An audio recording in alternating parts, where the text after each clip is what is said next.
Segundo Coríntios 12. 21. As visões e revelações de Paulo. Embora não adiante nada, eu preciso me gabar de mim mesmo. Agora vou falar a respeito das visões e revelações que o Senhor me tem dado. Conheço um cristão que há 14 anos foi levado, de repente, até o mais alto céu. Não sei se isso, de fato, aconteceu ou se ele teve uma visão. Somente Deus sabe. Repito, sei que esse homem foi levado, de repente, ao paraíso. Não sei se isso, de fato, aconteceu ou se foi uma visão. Somente Deus sabe. E ali ele ouviu coisas que palavras humanas não conseguem contar. Eu me gabarei desse homem. Mas não me gabarei de mim mesmo, a não ser das coisas que mostram as minhas fraquezas. No entanto, se eu quisesse me gabar de mim mesmo, isso não seria uma loucura, porque estaria dizendo a verdade. Mas eu não me gabarei, pois quero que a opinião que as pessoas têm de mim se baseie naquilo que me viram fazer e me ouviram dizer.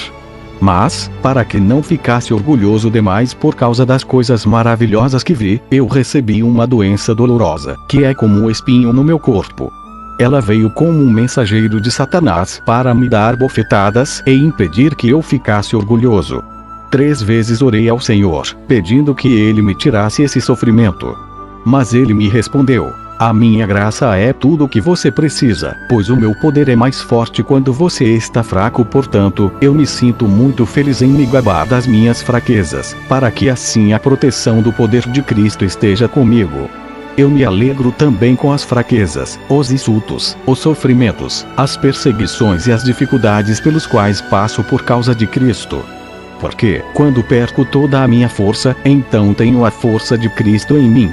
Eu estou agindo como um louco, mas foram vocês que me obrigaram a isso. Porque vocês é que deviam falar bem de mim. Pois, mesmo que eu não valha nada, não sou inferior, de modo nenhum, a esses tais superapóstolos de vocês. As coisas que provam que, de fato, sou apóstolo foram feitas entre vocês com muita paciência. Foram sinais, maravilhas e milagres. Como é que vocês foram tratados pior do que as outras igrejas?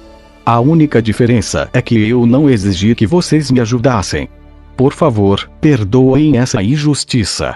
Já estou preparado para fazer a minha terceira visita a vocês e novamente não vou exigir que vocês me ajudem. Eu quero vocês e não o dinheiro de vocês.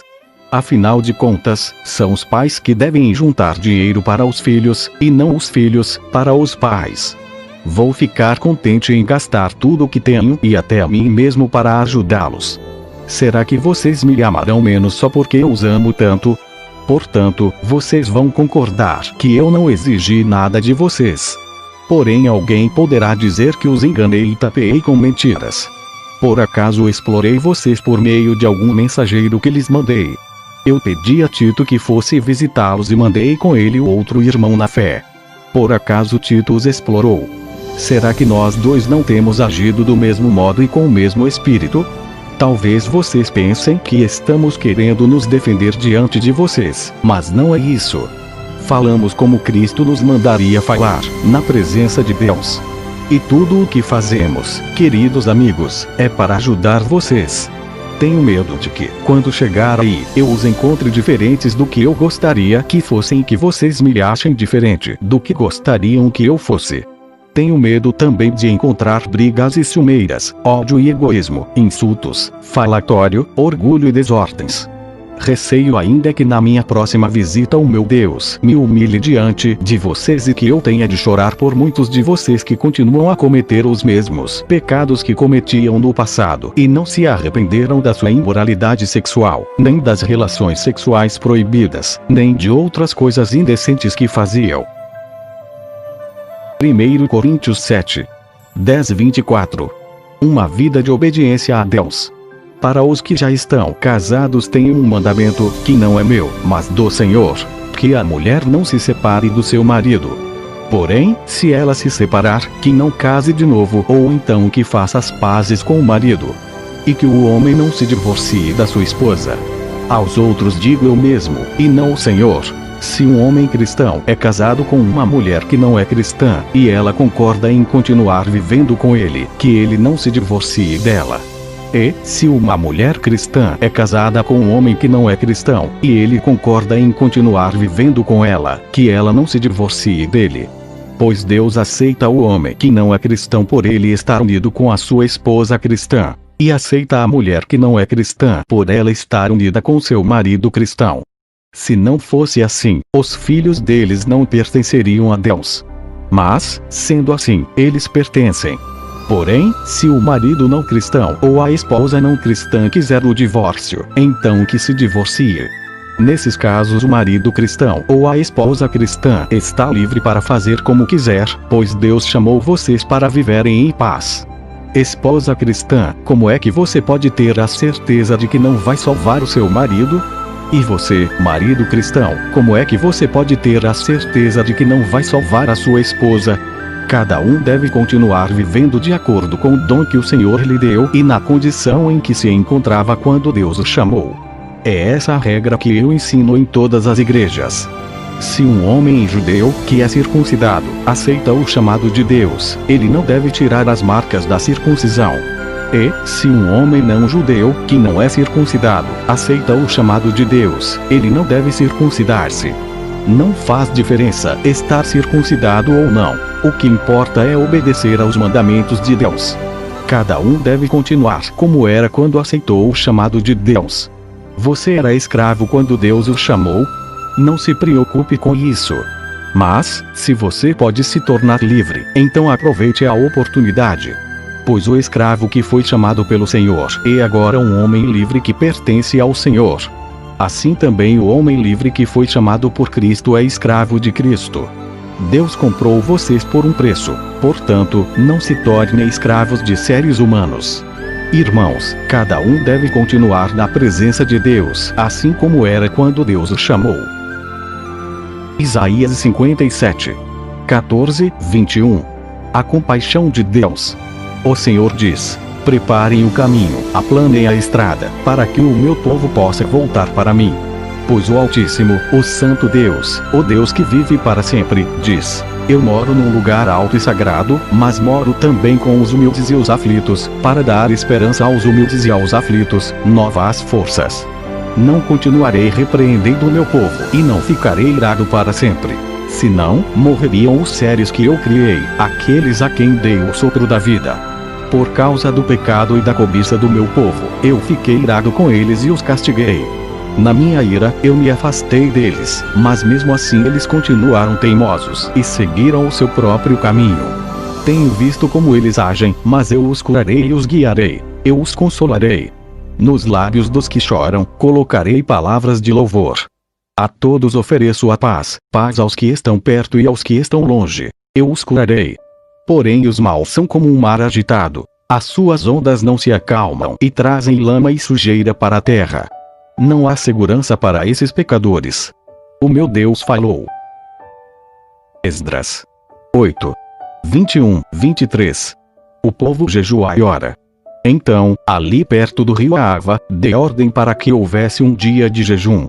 Todos nós deveríamos nos ajoelhar diante do nosso Deus e lhe pedir que nos dirigisse na nossa viagem e nos protegesse, os nossos filhos e tudo o que era nosso. Eu tinha dito ao rei que o nosso Deus protege todos os que confiam nele, porém que a sua força e a sua ira vão contra aqueles que o abandonam. Por isso, fiquei com vergonha de pedir ao rei uma tropa de soldados da cavalaria para nos defender dos nossos inimigos durante a viagem. Assim nós jejuamos e oramos, pedindo a Deus que nos protegesse, e ele atendeu às nossas orações. Amém. Mateus 5, 3, 12. A verdadeira felicidade. Felizes as pessoas que sabem que são espiritualmente pobres, pois o reino do céu é delas. Felizes as pessoas que choram, pois Deus as consolará. Felizes as pessoas humildes, pois receberão o que Deus tem prometido. Felizes as pessoas que têm fome e sede de fazer a vontade de Deus, pois Ele as deixará completamente satisfeitas. Felizes as pessoas que têm misericórdia dos outros, pois Deus terá misericórdia delas. Felizes as pessoas que têm o coração puro, pois elas verão a Deus. Felizes as pessoas que trabalham pela paz, pois Deus as tratará como seus filhos. Felizes as pessoas que sofrem perseguições por fazerem a vontade de Deus, pois o reino do céu é delas. Felizes são vocês quando os insultam, perseguem e dizem todo tipo de calúnia contra vocês por serem meus seguidores. Fiquem alegres e felizes, pois uma grande recompensa está guardada no céu para vocês. Porque foi assim mesmo que perseguiram os profetas que viveram antes de vocês. Amém. Salmos 73. 28. A justiça de Deus. Na verdade, Deus é bom para o povo de Israel, Ele é bom para aqueles que têm um coração puro. Porém, quando vi que tudo ia bem para os orgulhosos e os maus, quase perdi a confiança em Deus, porque fiquei com inveja deles. Os maus não sofrem, eles são fortes e cheios de saúde. Eles não sofrem como os outros sofrem, nem têm as aflições que os outros têm. Por isso, usam o orgulho como se fosse um colar e a violência, como uma capa. O coração deles está cheio de maldade, e a mente deles só vive fazendo planos perversos. Eles gostam de caçoar e só falam de coisas más. São orgulhosos e fazem planos para explorar os outros. Falam mal de Deus, que está no céu, e com orgulho dão ordens às pessoas aqui na terra. Assim o povo de Deus vai atrás deles e crê no que eles dizem. Eles afirmam: Deus não vai saber disso, o Altíssimo não descobrirá nada. Os maus são assim, eles têm muito e ficam cada vez mais ricos. Parece que não adiantou nada eu me conservar puro e ter as mãos limpas de pecado. Pois tu, ó Deus, me tens feito sofrer o dia inteiro, e todas as manhãs me castigas. Se eu tivesse falado como os maus, teria traído teu povo. Então eu me esforcei para entender essas coisas, mas isso era difícil demais para mim. Porém, quando fui ao teu templo, entendi o que acontecerá no fim com os maus. Tu os pões em lugares onde eles escorregam e fazes com que caiam mortos. Eles são destruídos num momento e têm um fim horrível. Quando te levantas, Senhor, tu não lembras dos maus, pois eles são como um sonho que a gente esquece quando acorda de manhã. O meu coração estava cheio de amargura, e eu fiquei revoltado. Eu não podia compreender, ó Deus. Era como um animal, sem entendimento. No entanto, estou sempre contigo, e tu me seguras pela mão. Tu me guias com os teus conselhos, e no fim me receberás com honras. No céu, eu só tenho a ti. E, se tenho a ti, que mais poderia querer na terra? Ainda que a minha mente e o meu corpo enfraqueçam, Deus é a minha força, Ele é tudo o que sempre preciso. Os que se afastam de ti certamente morrerão, e tu destruirás os que são infiéis a ti. Mas, quanto a mim, como é bom estar perto de Deus. Faço do Senhor Deus o meu refúgio e anuncio tudo o que Ele tem feito. Salmos 34. 22. A bondade de Deus. Eu sempre darei graças a Deus, ó Senhor. O seu louvor estará nos meus lábios o dia inteiro. Eu o louvarei por causa das coisas que Ele tem feito. Os que são perseguidos ouvirão isso e se alegrarão. Anunciem comigo a sua grandeza. Louvemos juntos o Senhor. Eu pedi a ajuda do Senhor, e Ele me respondeu. Ele me livrou de todos os meus medos. Os que são perseguidos olham para Ele e se alegram. Eles nunca ficarão desapontados. Eu, um pobre sofredor, gritei. O Senhor me ouviu e me livrou das minhas aflições. O anjo do Senhor fica em volta daqueles que o temem e os protege do perigo. Procure descobrir, por você mesmo, como o Senhor Deus é bom. Feliz aquele que encontra segurança nele. Que todos os que se dedicam a Deus o temam, pois aqueles que o temem não têm falta de nada. Até os leões não têm comida e passam fome, porém não falta nada aos que procuram a ajuda do Senhor. Venham, meus jovens amigos, e escutem, que eu os ensinarei a temer a Deus, o Senhor. Vocês querem aproveitar a vida? Querem viver muito e ser felizes? Então procurem não dizer coisas más e não contem mentiras. Afastem-se do mal e façam o bem. Procurem paz e façam tudo para alcançá-la. Deus cuida das pessoas honestas e ouve os seus pedidos. Mas Ele é contra os que fazem o mal, e assim, quando morrem, eles são logo esquecidos. Quando as pessoas honestas chamam o Senhor, Ele as ouve e as livra de todas as suas aflições. Ele fica perto dos que estão desanimados e salva os que perderam a esperança. Os bons passam por muitas aflições, mas o Senhor os livra de todas elas. Ele os protege completamente, nenhum dos seus ossos é quebrado. Os maus serão mortos por causa das suas maldades. Aqueles que odeiam os bons serão castigados. O Senhor Deus salva a vida dos seus servos. Aqueles que procuram a sua proteção não serão condenados. Salmos 31. 24. Confiança em Deus. Ó Senhor Deus, em Ti eu busco proteção, livra-me da vergonha de ser derrotado. Tu és justo, eu te peço que me ajudes. Ouve-me e salva-me agora. Peço que sejas uma rocha de abrigo, uma defesa para me salvar. Tu és a minha rocha e a minha fortaleza, guia-me e orienta-me como prometeste. Não me deixes cair na armadilha que armaram para mim, pois Tu és o meu refúgio, nas Tuas mãos entrego a minha vida. Tu me salvarás, ó Senhor, porque Tu és Deus fiel.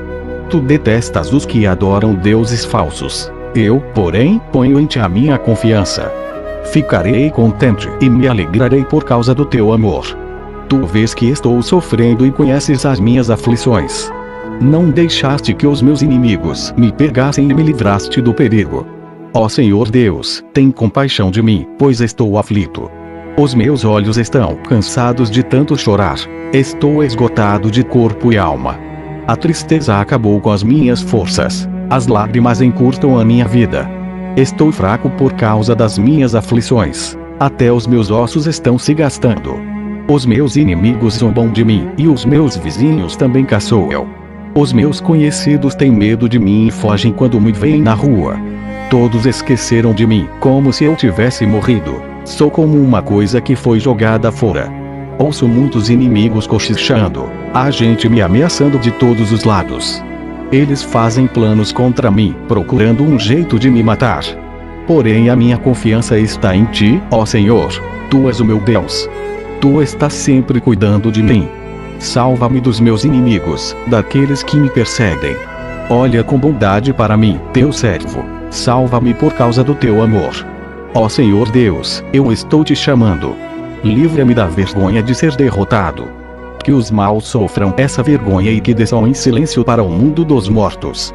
Que fiquem calados aqueles mentirosos, aqueles orgulhosos e arrogantes, que falam com desprezo contra as pessoas honestas. Como são maravilhosas as coisas boas que guardas para aqueles que Te temem. Todos podem ver como Tu és bom e como proteges os que confiam em Ti. Com a proteção da Tua presença, Tu os livras dos planos dos maus. No esconderijo seguro, Tu os escondes das ofensas dos seus inimigos. Louvado seja Deus, ó Senhor! Quando os meus inimigos me cercaram e me atacaram, Ele mostrou, de modo maravilhoso, o seu amor por mim. Fiquei com medo e pensei que Ele havia me expulsado da sua presença. Mas Ele ouviu o meu grito quando chamei pedindo ajuda. Amém o Senhor, todos os que lhe são fiéis.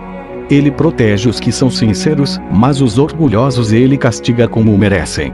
Sejam fortes e tenham coragem, todos vocês que põem na sua esperança em Deus, o Senhor. Aleluia. Amém.